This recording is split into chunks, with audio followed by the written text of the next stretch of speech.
Hi and welcome to the guitar chord lesson for the song Jao Na from the film Your Raashee. We'll be doing this lesson in three parts. First I'll show you the chord that you need to know, then we'll check out the strumming pattern, and then we'll play along with the song. So the song is in G minor and you would need to know bar chords. You can also play open chords using a device called a capo, and I'll show you how to do that in a moment.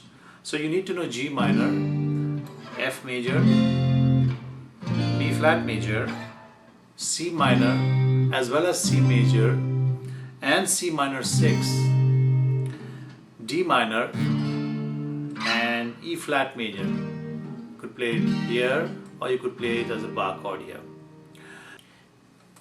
If you're not comfortable playing bar chords, you could play open chords using a capo, and you would need to place the capo here on the 3rd fret, so that when you want to produce the sound of G minor, you would play the E minor chord shape here. Assume that this is the nut instead of this one over here. So you would play actually E minor.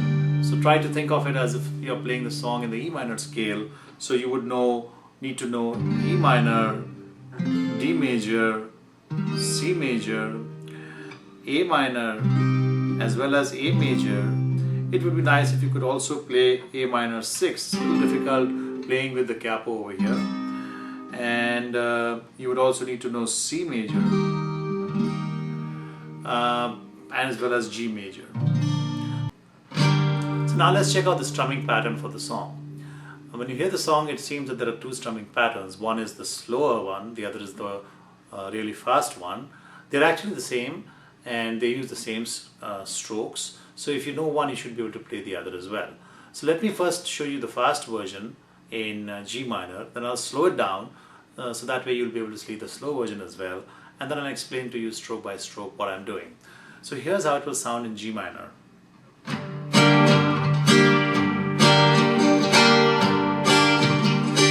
I'll slow it down now.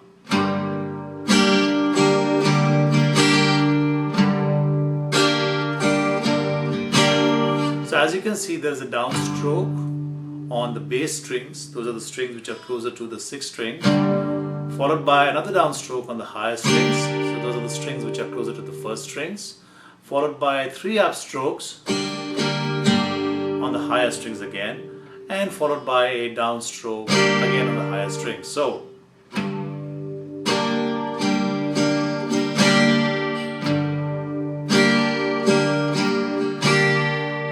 I'll play it slowly and then I'll increase the speed so you can play along with me.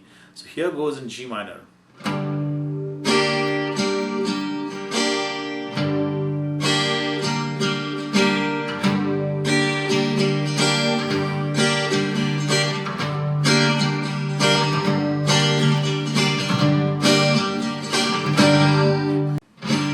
Let me show you the strumming pattern for the antra. It is slightly different from what is played in the mukhra, and it's a little tricky. I'll try to show it to you as it's played in the original. Try playing along with me. Before I show you the strumming pattern, there are a few techniques that you need to know. One is how to mute the strings, and let me show you how it sounds, and I'll explain to you. So typically when you're playing a downstroke, for example, this is how it sounds. When you play a downstroke and you mute the string, this is how it will sound. So what you're doing is, as soon as you hit the strings, you lift your left fingers off the fretboard, but keep them touching the strings. Don't release them from the strings. So it takes a bit of a practice, and then gradually you'll be able to get the sound.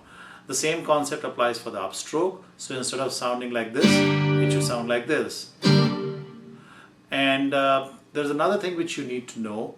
There is something called a I'm just naming it myself. It's called a dead stroke. So you're actually playing the strings using a muting effect, but you're not producing any sound, any notes. It should sound something like this.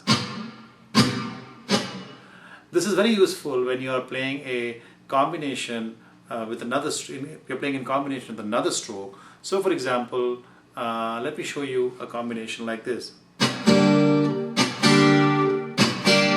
So what I did was, first I played a downstroke where I just kept my left fingers touching the fretboard, so it's like a dead stroke or a dead muted stroke, and then I followed it with an upstroke.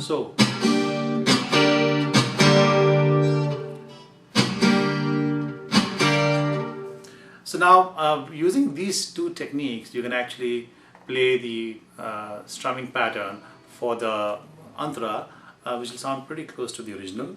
I'll first play it for you in the original speed and then I'll slow it down so you can see what I'm doing. So here's how it will sound in G minor.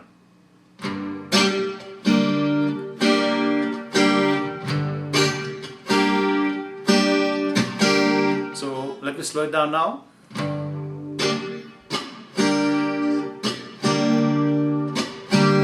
So there's a combination of two downstrokes initially. First on the bass strings, second on the higher strings with a muting effect, followed by the combination of down and upstrokes, which I just showed you, the first one being a dead stroke and the second one being an upstroke.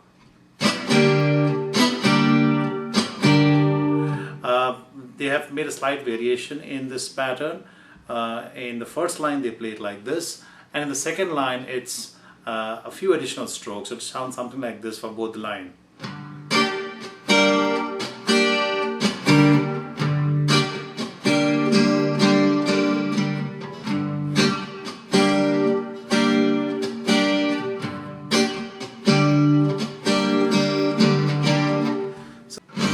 So now that you know the chord and the strumming pattern, let's try and play along with the song.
So now let's try and play along with the antara of the song.